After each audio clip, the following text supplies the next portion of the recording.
Hi, my name is Eddie C, and welcome to My Positive Podcast. I'll bring you positive stories of people from all walks of life because everyone has a story to tell. Hi, this is Eddie C, and welcome to My Positive Podcast. We're at this lovely location here, Seraphine, the Art of Living here in Antwerp. I have a very special guest with me today. As always, my guests are always special. This young lady is a dancer, a choreographer.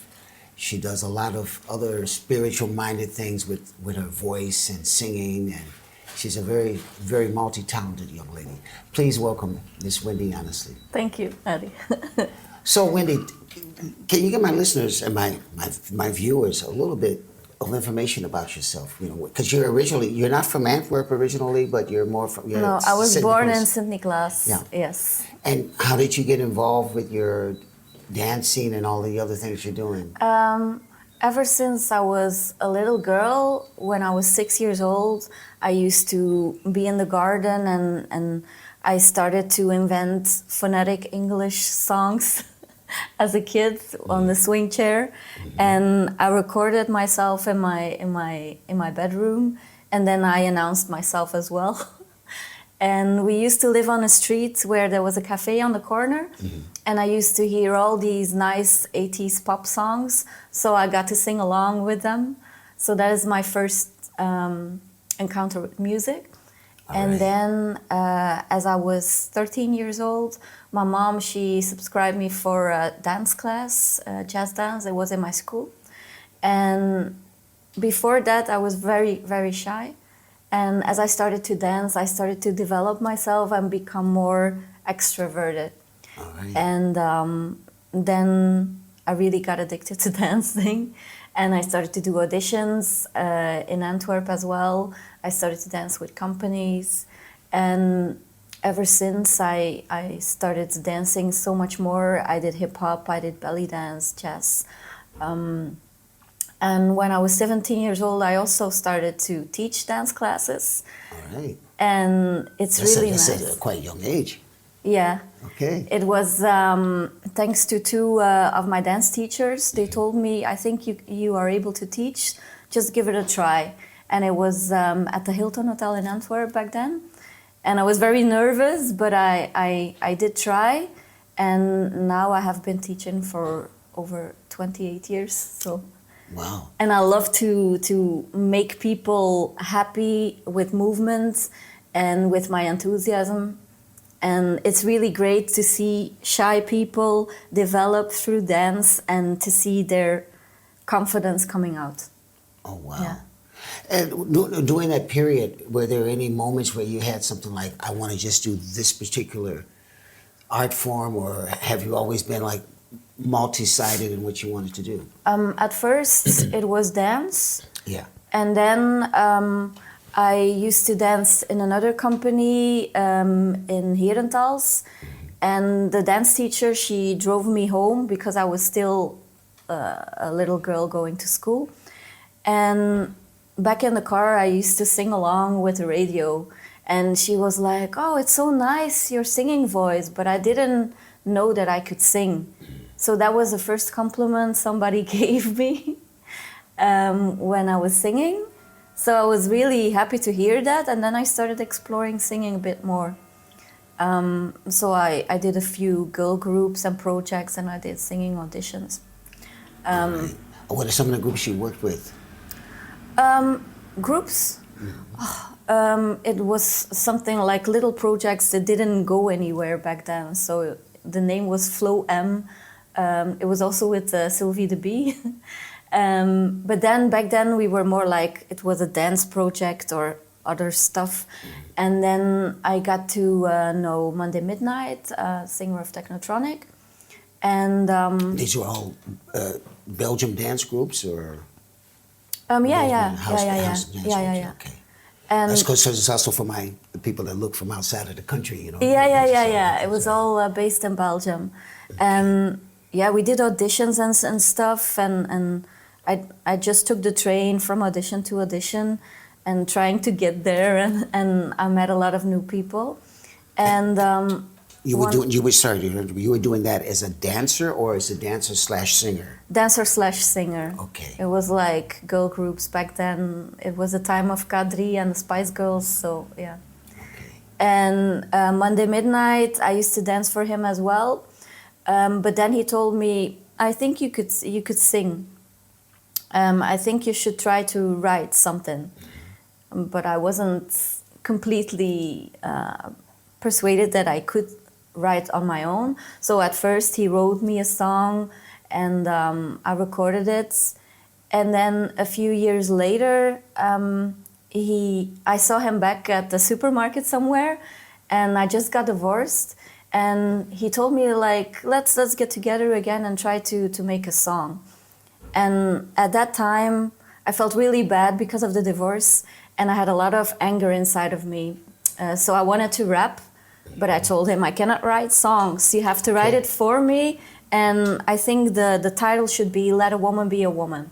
All right. Okay, just to interrupt you, so you were married at a very young age? Yeah, when I was 20 until 29. Yeah. Okay, and so at 20, I made a song with Monday, and then 10 years later, when I danced for him, he asked me, like, let's write a song together. Okay. And so I tried to write the rap, and he wrote the lyrics of the song, and that was the first song I wrote, "Let a Woman Be a Woman." All right. Wonderful.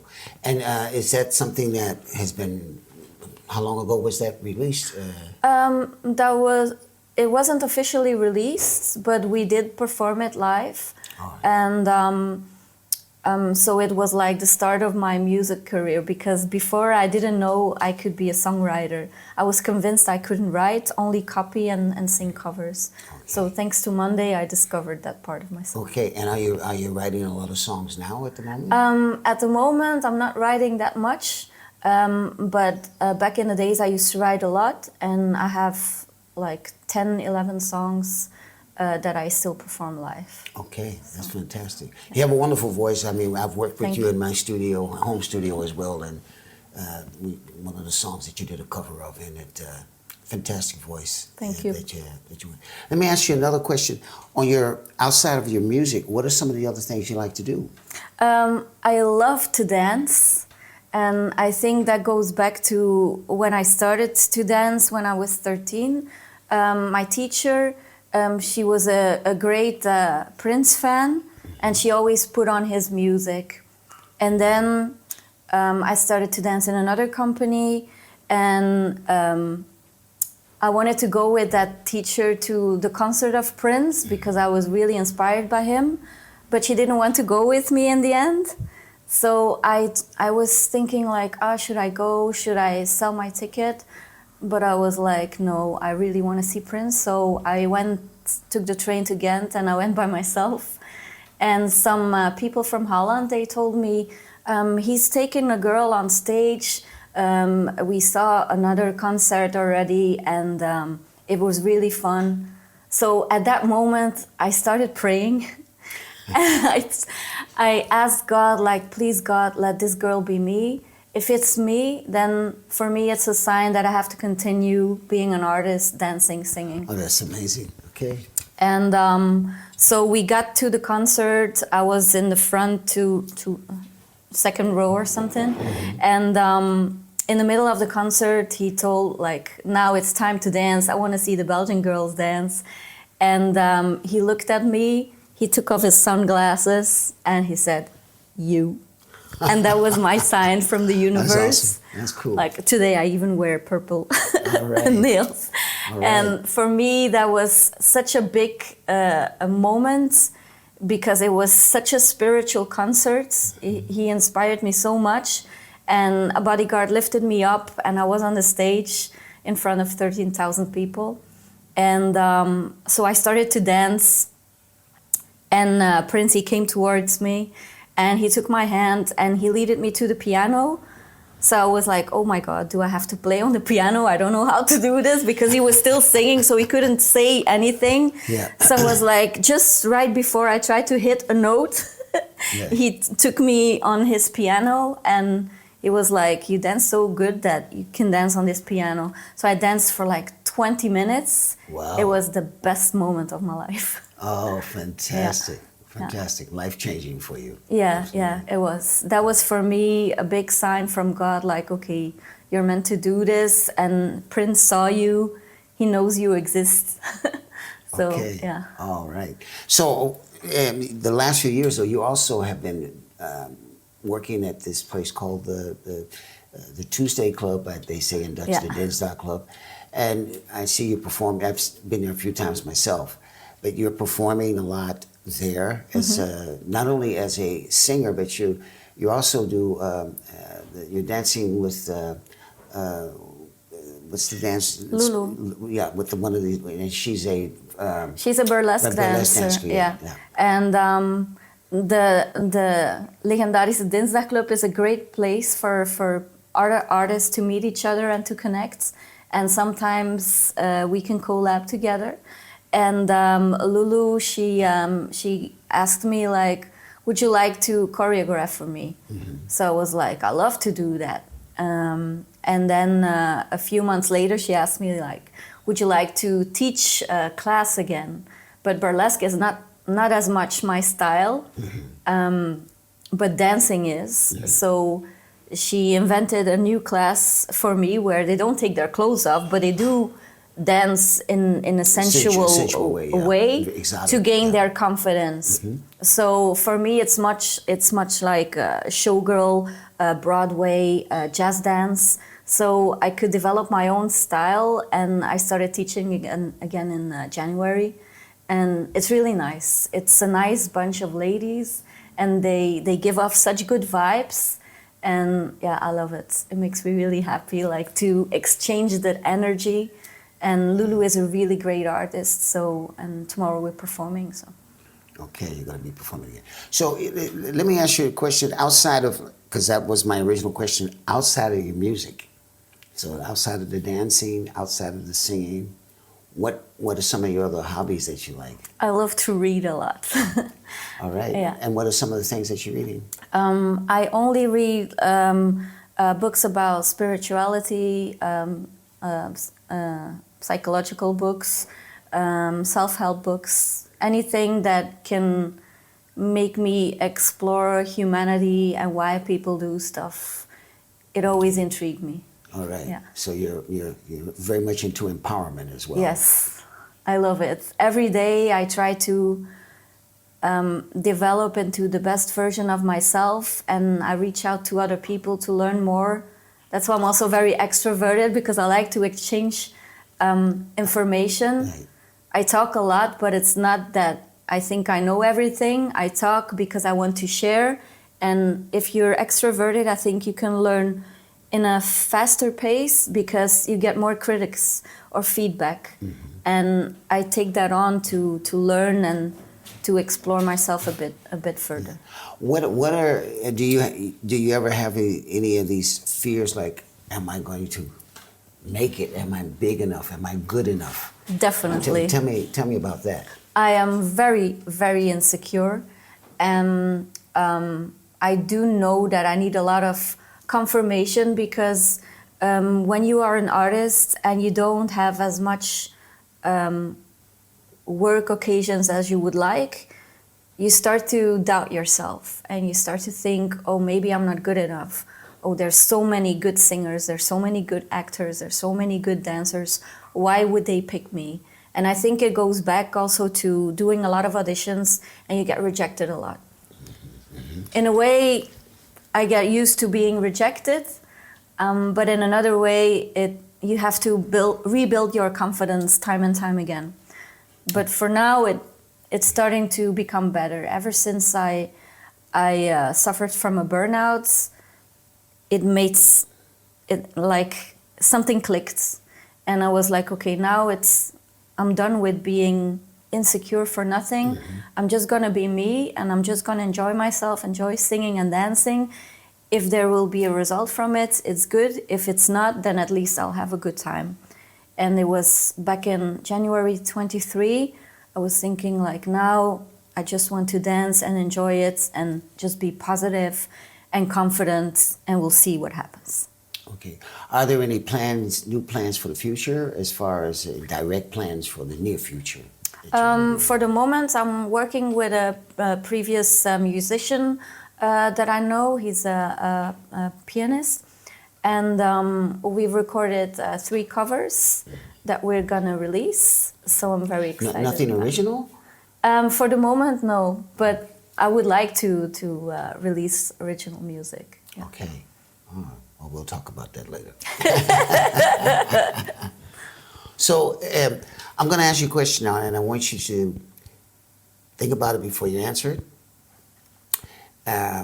As far as self-empowerment, how would you describe that, and how would you share that, let's say, to a generation that's coming up behind you?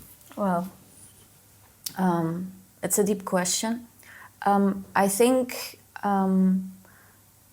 self-empowerment starts to grow on you as soon as you don't need the confirmation outside of yourself.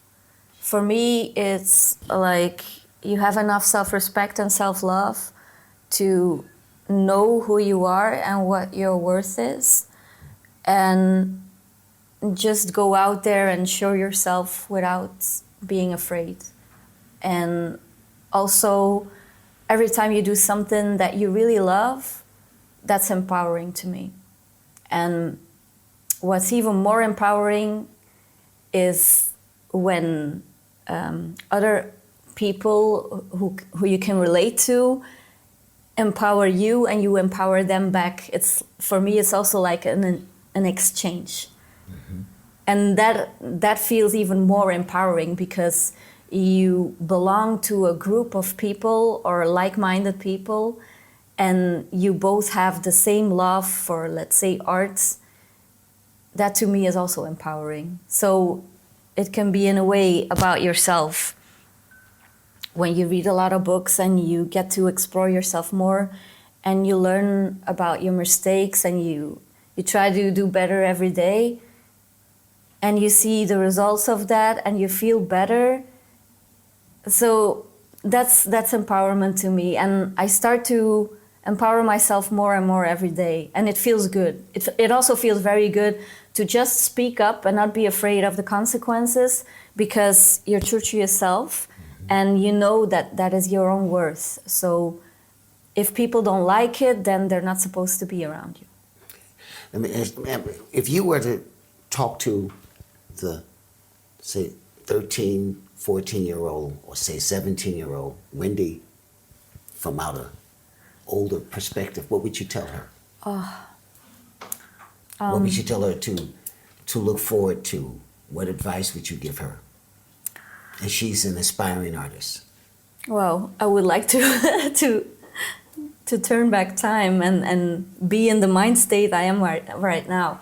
But I would tell her to just do what she loves, and to not listen so much to the criticism of people outside the artistic world, because sometimes artists have a different way of thinking. Their brain works differently, and that's perfectly fine, because it's good to be different, because if we weren't different, there wouldn't be artists. Everybody has their talent. So just start believing in yourself, even though nobody else does. You know what you like to do, and as long as you do what you love, you're gonna get there somehow. Okay. My last question before we go is, can you, in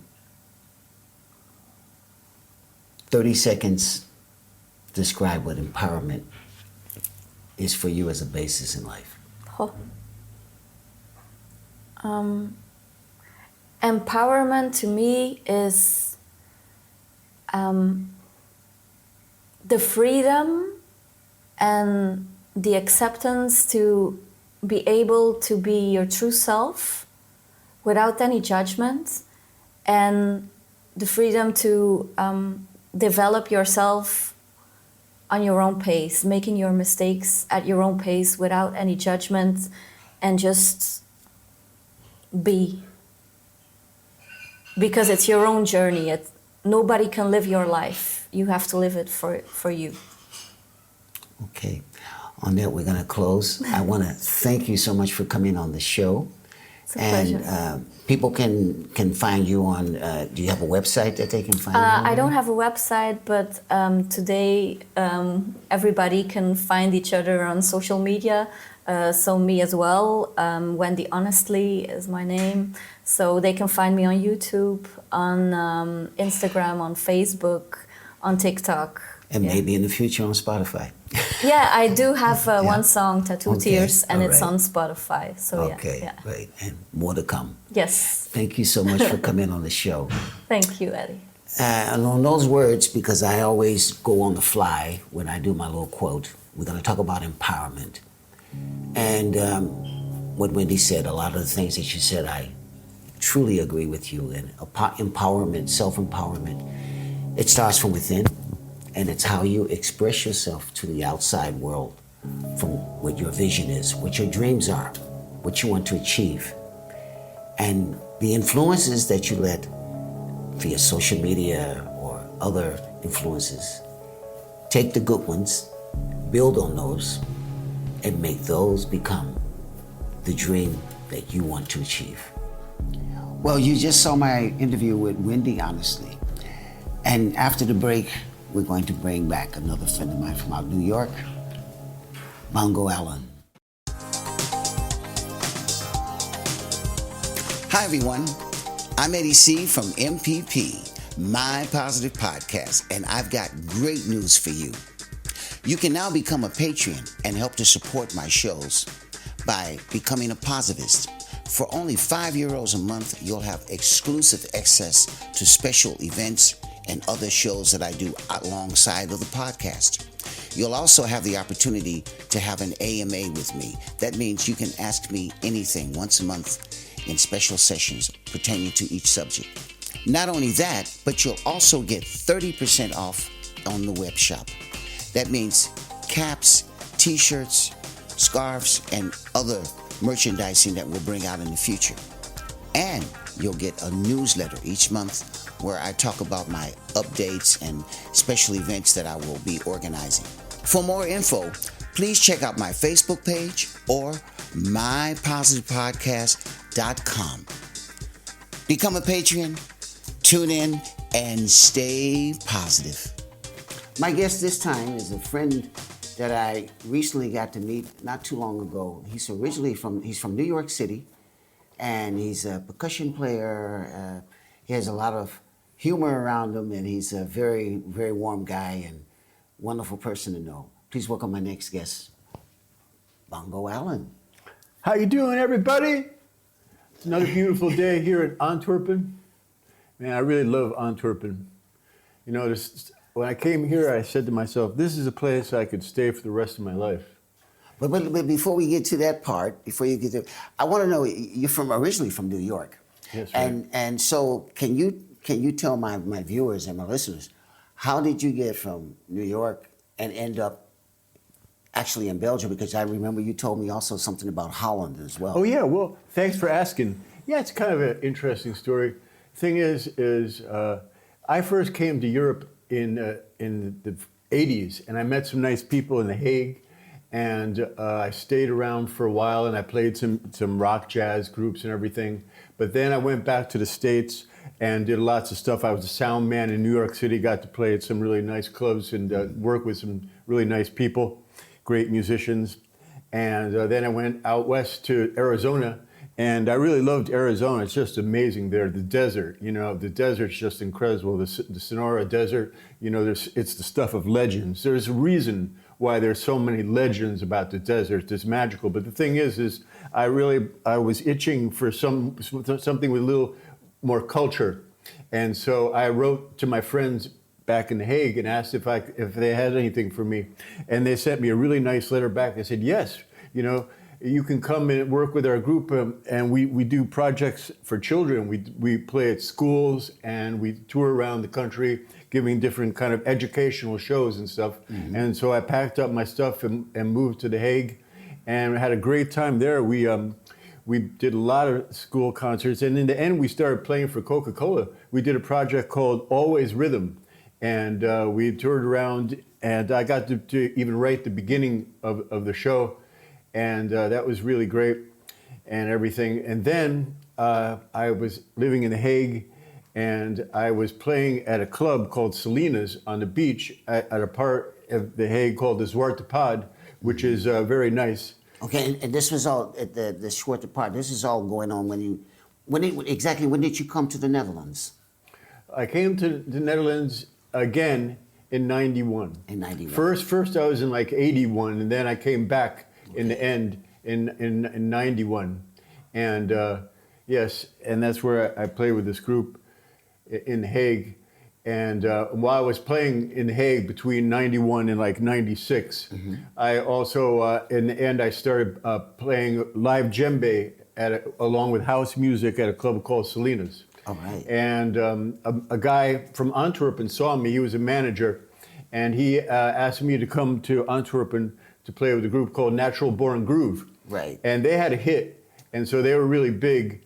And so we toured around. We toured Germany, and we played Moscow, which was a really great experience. And we played Ibiza a couple of times. But one of the guys in the group was a DJ at Café d'Anvers. And so I started accompanying him, and that's where I started playing live djembe, was in Café d'Anvers. Okay. And then after that, I got La Roca, and then I got the Zillion, which was really exciting. You know, Zillion is such a legend now. It's a legendary club, Yeah. discotheque, yeah.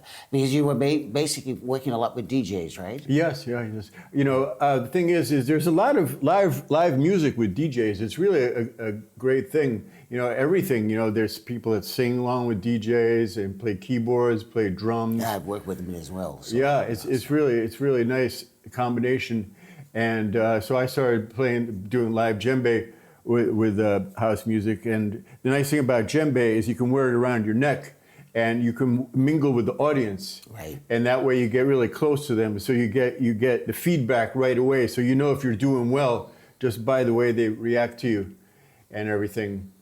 And so I started doing that at the different clubs here in Belgium. And you're also playing. You also have a band that you're working with now. Yeah, well, I'm here in working. Antwerp? Yeah, I'm working with some different groups here, and it's really nice guys from the area. We play different places, and What are some of the bands you're working with? well, I play with a band called Homeless, but it's not. Don't think of it as the English word homeless. It's a Dutch word. It's an old Dutch word that actually means commotion. Okay. It's there's a television show, and so I like that. It's a translation. It also can mean like quarrel or ruzie in Dutch. I do speak Dutch, everybody. Ik hou van België en ik spreek ook Nederlands. It's belangrijk. Well, my listeners outside of the country probably won't Oh understand. yeah, okay, but hey, you listeners outside the country, you have to know that they really want you to learn Dutch when you move to Holland. In fact, when I went to Holland, when I just came back from the airport, they were like, "So, do you speak any Dutch?" And I was like, "Well, listen, I just arrived from the airport. Just give me a chance, please." And they said, "Okay, well, you know, you have to learn Dutch if you're going to live here." And so that's the way it is. Well, let me ask you another question. I know you're very big on humor. And, Right, okay. And so because you were telling me some jokes the other day, and Yeah. so tell me how that came about. Because your dad was in. Well, that's a really nice question. This guy asked some nice questions. My grandfather was actually an amateur comedian, and that was in Cuba. They were Jews, and they had to wait in Cuba in order to get in the United States, and so he was actually an award-winning amateur comedian. And then my father came along, and he was a college teacher. He taught at Bard and New York University and Wesleyan and Northwestern. And as a college teacher, he learned really a lot of jokes. And so it's in my blood, sort of. Well, what are some of your favorite ones? Maybe one or two. My favorite jokes? Well, I really love Jimmy Carr. Come on, shout out to Jimmy Carr. Jimmy Carr is so funny. Okay, here's some of the funniest jokes I ever heard. He said, "People with Tourette's syndrome, what makes them tick?" And then he's got another one. He goes, "I had a date with a woman, and she was from South Africa. And do you know that we conversed for hours in her native tongue? We just clicked. Okay. Very good. Yeah, Jimmy Carr, you know, he got in trouble a while ago. Did you hear, what was the joke he made? He made some joke, it was a little too risque, but he got over it. Everybody was really mad at him that he could make this joke, but he got through it. But like I was saying, you know, the thing is, please don't judge me, but I love music, but do you know, I stopped listening 95% to music because now there's so many great podcasts like yours. Oh, well, you thank see? you. You know, like I'd rather put on something where I'm going to learn some trivia or, you know, hear something funny that I'm going to tell my friends. You know, I'm always hearing this funny stuff. The other day I heard that, you know, do you know Snoop Dogg? Do you know what his real name is? It's Lady Gaga. There's a little joke from the podcast. So Okay. Well, let me ask you another question. You also have some other projects that you're busy with, and you have this thing that you're doing with your hand claps. Right. Can you Well, tell me a little bit okay, about all that. right. But yeah, that's the other thing. Finally, I'm glad we got to it. You know, the thing is what I want to tell everybody is that, you know, music is part of everybody's being, and that, you know, you might not be a drummer, a musician, or even think you have rhythm, but trust me, everything you do in life is music. Every step you take, every decision you make, it's all part of your song. You know, like I said, as you know, I'm Bongo Alan, and I've drummed in some nice clubs, but today it isn't just about my story. It's about how you can start seeing your own life as a rhythm, a groove, a song you are creating. Beautiful.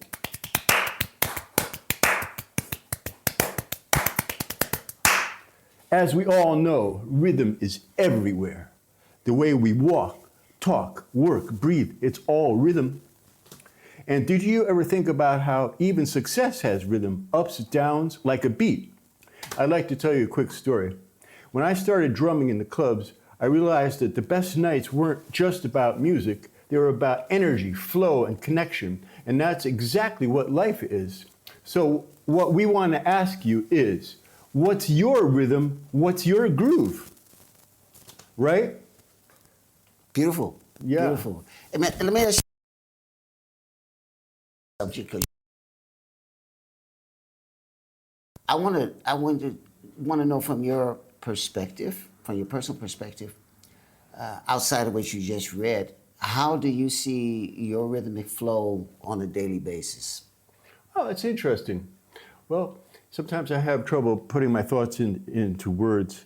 But, you know, the thing is I'm all about exercise.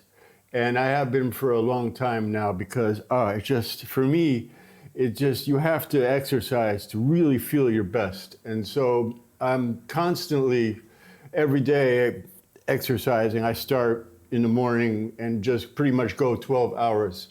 And I'm not going to bore you with all the things that I do, but I have one that's really interesting that might be inspirational for some people. I worked with some good dancers in The Hague, and there was this one dancer that told me that he always does isometric exercises, and they're the hidden exercises. And so, but the amazing thing about isometric exercises is you can do them anywhere, anytime, and nobody even knows you're doing it. He told me to do one where I clench my leg muscles and my butt muscles at the same time.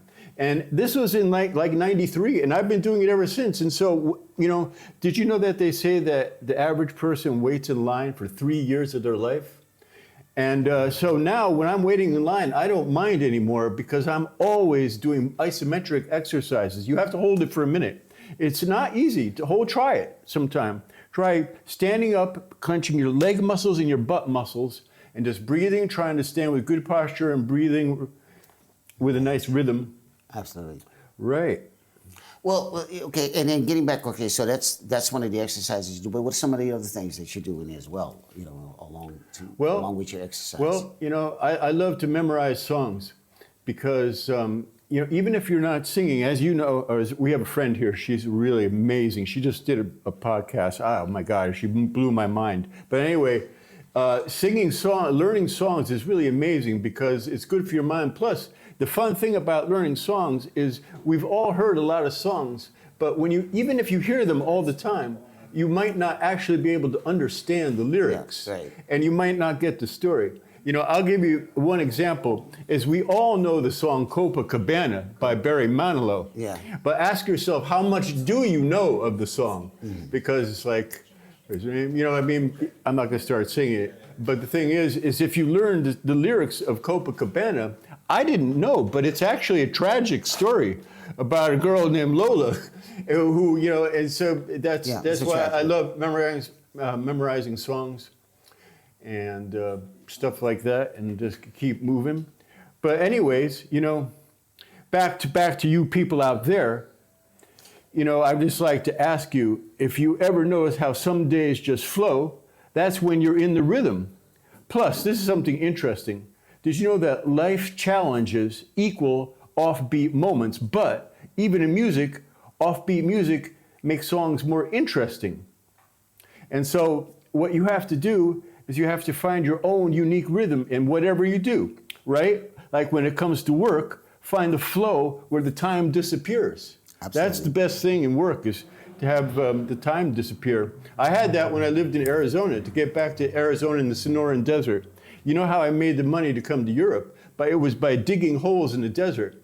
And it was a real experience, man. You know, we got up at 6 in the morning, and I went in the back of a truck with some really friendly, nice Mexican guys, and we would get out there and we would start digging. But the thing happened to me there that is the most spiritual thing that ever has happened in my life, even more spiritual than music. And it all just came from the sun. Well, there's also a rhythm, huh? Yeah. That's also part of your whole rhythmic Right. experience, huh? Well, before we go, because we're getting close to the end of the show. Okay. But I want to, I would like to know what you would tell a younger version of you coming up that wants to achieve and wants to find their rhythm in life. Well, I don't know. The thing is yeah, it's something I talked about before. That kind of a little ashamed of. I mean, the thing is in culture, and you know, a lot of people smoke weed and stuff. It's really fun, a social thing to do, you know, with your friends. But if I was to talk to my younger self, I would have never ever even thought of smoking a joint, because now, since then, I realized that how it actually makes things more difficult. And like Stevie Wonder says in his song, this is one of my favorite lyrics from a song: "There are so many things in life to feel, not found in red or green or yellow pills. Life's experiences can be such a thrill." And so that's what I would like to say to myself. See, exercise, man, exercise is the greatest. You know, the thing is people talk a lot about energy, and you know, you're supposed to be able to get energy from drinks and stuff like that. But for me, the only way to get energy is by exercising every day and getting a good night's sleep, and then taking a shower, and then you feel great. That's the basic fundamentals for a good mindset, huh? And a positive mindset, huh? Yeah. Well, I got one last question for you. So, put yourself, how would you like to see yourself, let's say, in the next 3 or 4 years, as far as making a contribution to the world with your rhythmic viewpoint? Well, I would like to continue with what I'm doing, and yeah, I'd like to do a lot of different things, playing with the bands I'm playing, and I don't know, you know, it's funny, when I think more of my stuff, what I do is more personal. I don't think so much about what I'm going to do as making a contribution. I just think of it as what I do personally. Mm-hmm. And I just I'm just going to keep working on it. You know, that's the most important thing for me, is just to try and get better every day. Is what I want to keep doing in the next 3 or 4 years, and try and memorize more songs, and meeting more people, and having a great time here in this amazing city, Antwerp, where I've met so many nice people and have so much great experiences. And you've met a wonderful girlfriend as well here. Oh, that's true. I met her in a dance class, and you know what? She danced her way into my heart. And I, despite my lack of ability to dance, managed to get a date with her. That's wonderful, man. That's wonderful. I got one last question. Can you describe rhythm for not how would how would you describe rhythm for yourself, just in general, in a short, within a say 1 minute fragment? Okay, well, this is Sum it tough. up for me. Well, rhythm is just the way I live, and it's just something that I concentrate on, and I feel inside, and I just try to make it my life, and think about every day, and try to improve, and also I think about it for other people. You know, I like the thing is I like to tell you all the people out there, you have to listen to your own song, you know, and like you have to think about like what kind of beat are you making? Are you rushing their tempo? Are you afraid of changing key? And I would also like to tell you, all you nice people out there, to play your song loud and proud. You know, and you have to understand is you don't have to be a musician to make music. Your life is the music. Find your groove, trust the rhythm, and play it loud. And think about your rhythm today. Is it working for you, or is it time to change the beat? Give it up for Eddie and for yourselves out there. Esplendido, everybody. All right. On those notes, man, and those beautiful words, I want to thank you for coming on the show. And on what he just said, I want to throw my little quote out there for you. Yeah. Rhythm it's everything from the moment you wake up until the time you close your eyes at night. It's a breath of fresh air. It's your work. It's your passion. The way you eat, the way you speak. Everything you do in life is based on rhythm. And the more that you become aware of your personal rhythmic flow, life will be just like a swim in a lake, even if you can't swim. On those words, thank you. We were here at this beautiful place, Seraphim, in Antwerp, the art of living. Place. And my guest, Bongo Alan. I'm your host, Eddie C., and this was My Positive Podcast. See you the next time, and remember, stay positive.